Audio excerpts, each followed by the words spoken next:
Aujourd'hui dans le Bitcoin, le marché est imprévisible, le monde en général est imprévisible. Qui aurait pu penser il y a encore 10 ans qu'une fille autiste suédoise qui quitte l'école allait mener l'Europe tout entière à des pénuries d'électricité? On va commencer par la clôture mensuelle de août, jolie clôture sur l'ATH 2017 ici. Ligne jaune c'est magnifique, ça fait 3 mois la suite qu'on clôture dessus, gros support. Prochain support si on clôture sous ce niveau, ça peut faire très mal, c'est ici, il va aller 13 800. C'est la clôture de l'ATH 2017, qui fait également ici office de top en 2019. Et ça serait ici 13 800. Petit signe potentiellement bullish ici sur le RSI, puisque on se fait rejeter 3 fois ici sur le RSI. Pour l'instant, on semble péter légèrement ici à la hausse. Pour l'instant, rien n'est confirmé. Il faut attendre encore 28 jours pour voir ce qui se passe ici si on clôture à la hausse. Aujourd'hui, la tendance est totalement baissière. Une fois plus, les MA 20 fait office de grosse résistance. Pour l'instant, on n'est pas encore vers les MA 20. Elle est actuellement vers les plus ou moins 21 065. Sur le RSI également, grosse zone de support résistance, sauf que ici pas de divergence bear, c'est-à-dire que là ça descend sur le RSI alors que là ça descend également. Si on monte légèrement sur le prix et que là par exemple c'est tout droit sur le RSI, là on pourrait être sur une divergence bear, pour l'instant il n'y en a pas encore. Et sinon pour l'instant on est toujours dans ce range descendant ici. La prochaine résistance de ce range, ça se passe ici vers les, si on monte tout droit vers les 22 314. On verra plus tard si c'est réaliste ou pas qu'il atteigne cette target. Les triangle traders verront également un falling wedge ici, over on Bitcoin en journée. Personnellement, comme d'hab, je trade pas ça, mais pour ceux qui traitent ça, on prend la hauteur ici de ce triangle, d'accord, hop. Et selon le côté où il break out, alors les falling wedge ont tendance à break out à la hausse, donc ici à la hausse. Et la target serait ici vers les 23 816. S'il break out à la baisse, ça serait hop. Ça serait 15 334. Quelque chose d'un peu plus intéressant que les triangles, on a le AVWAP. Et en gros, ça se base sur le volume historique et ça fait des supports résistance ici.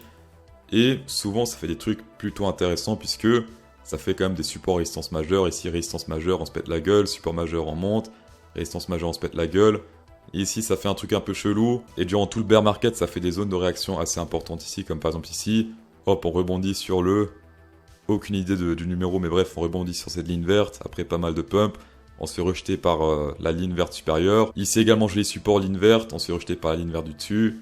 Hop, on descend la suivante. Ici, joli rebond, pseudo-rebond avant de se péter encore plus la gueule. Et là, pour l'instant, on rebondit pile poil sur la ligne jaune, la ligne centrale. Et si on se pète la gueule encore plus, en tout cas selon cet indicateur, prochaine target, ça serait ici vers les... Alors oui, je n'hallucine pas, c'est 9165 $. Si on pète ça à la baisse. Une fois plus, sans pénurie d'électricité, ça m'étonnerait qu'on aille à ces targets. Il faut voir cet hiver ce qui va se passer, mais en tout cas, à l'état actuel, juste avec une guerre en Ukraine, 9000, ça me paraît culotté. Après, bien sûr, la ligne jaune est également un support, donc on peut très bien monter, hop, se rejeter ici, monter plus, hop, se rejeter, et ainsi de suite. D'accord. Petit retour sur le Soper. Alors ici, on a Kawe qui dit... A Soper Ainda Now, a Tingui. Alors ce que ce suédois veut dire, c'est que ici on a des supports résistants sur le Soper. Et historiquement, ce qui a fait office de gros support, c'est la ligne violette ici. D'accord? Avec 4 backtests. 1, 2, 3, 4, même 5 ici. Sur les 5 backtests, il y en a un qui a foiré. Puisqu'ici c'était en 2015, 2014 encore. On a testé ce support ici, après on se pétait bien plus la gueule. Mais sinon, souvent, c'était des bottoms, d'accord? Ici, 2015, c'était un bottom. 2019 également 2 fois, et 2020 également un bottom. Pour l'instant, la frôler, c'est très délicat ici, puisque souvent, dans les indicateurs historiques, les bottoms sont de plus en plus hauts, légèrement, mais de plus en plus haut. Et peut-être qu'ici également, on est sur un support qui va être historiquement de plus en plus haut. Il suffit de voir ici depuis 2019. Ici, on était très bas, un peu plus haut, et un peu plus haut ici en 2022, si on part du principe que c'est un bottom ici. Mais en tout cas, là, sur 5 backtests, il y en a un qui a échoué. Donc, c'est plutôt fiable comme indicateur. En fort hour candle, on pète cette grosse résistance jaune ici en diagonale. Ça fait depuis le 15 août qu'on est ici sous cette résistance. Et là, on vient de la péter à la hausse. On l'a pas encore pété sur le RSI puisqu'on est sous cette résistance rouge. L'idéal serait cassure sur le RSI et sur les bougies. Donc, si on pète cette résistance sur le RSI, vu qu'on a déjà pété ici sur les bougies, on pourrait facilement aller, selon moi, jusqu'à la prochaine grosse zone de résistance qui est ici vers les 20 700 plus ou moins. Ici, on a eu pas mal de résistance. Le 0,32 pourrait être cassé assez facilement puisque si on pète ici sur le RSI cette résistance, eh bien, on pourrait également la péter sur le 0,32 puisque le RSI peut souvent prédire les cassures sur les bougies. Bien sûr, pour l'instant, sur le RSI, la résistance n'est pas encore pétée. Et niveau on-chain, pour l'instant, c'est plutôt bearish ici, en tout cas sur Binance Future, puisque d'énormes murs de vente ici à la hausse, à partir de 20 300 jusqu'à environ 20 500, beaucoup de ventes pour pas énormément d'acheteurs à la baisse, d'accord? Si on compare ça, c'est quand même pas mal de vendeurs. On a également ce gros mur ici, je n'ai parlé hier sur Twitter, à partir de 20 700, qui ressemble un peu, alors ça c'est juste de la comparaison, qui ressemble à ce mur ici qu'on avait vers les 22 000 qui était là, qui faisait toujours office de résistance et qui n'a jamais pété. Et là, depuis le 30 août, on a ce mur qui est assez confiant, qui est toujours là, qui n'a jamais disparu quand le prix est monté. On a également ces blocs, un peu blocs Lego qui sont là, qui étaient également là et qui étaient également là, qui faisaient souvent des gros rejets sur le prix, d'accord, ici sur Binance Future.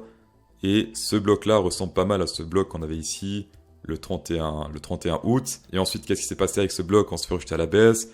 Ici, avec ce bloc, pareil, on se fait rejeter à la baisse. Joli rejet à la baisse.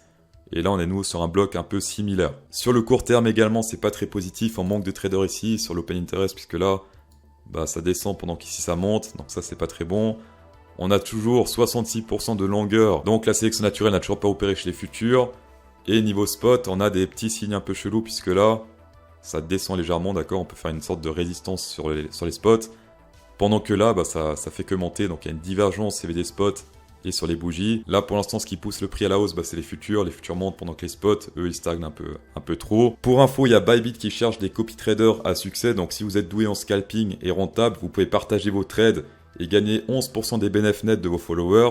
C'est une assez grosse opportunité car le trader en question peut miser que très peu d'argent. Par contre, si ceux qui le copient misent beaucoup, bah si le trade est gagnant, vous gagnez 11% des bénéfices de chacun qui vous suit et vous pouvez avoir jusqu'à 500 abonnés, 500 followers. Donc imaginez toucher 11% de gain de 500 personnes. Personnellement, malheureusement, au scalping, c'est pas trop mon délire. Donc c'est vraiment une grosse opportunité pour les scalpers car ça consiste littéralement à risquer moins et gagner plus. L'interface, ça ressemble à ça. Ici, vous pouvez gérer les trades. Ici, vous avez par exemple Cardamom. Vous pouvez copier ces trades. Voilà, vous avez tous les trades historiques, les gains, les pertes sur 7 jours. Sur 30 jours, ici sur 30 jours également. Cardamom est actuellement sur moins 15% sur 7 jours. Vous avez tous les autres infos ici à la baisse. C'est très complet, je trouve, ici, les coins, etc. Vous voyez tout ce qui trade. D'ailleurs, ils ont fait une grosse promo uniquement pour mes abonnés. Les 10 premiers qui sont inscrits avec mon lien en description, qui deviennent principal traders. Donc, c'est ceux qui partagent leur trade. Et qui effectuent avec succès un copy trade, reçoivent 100 USDT bonus de la part de Bybit.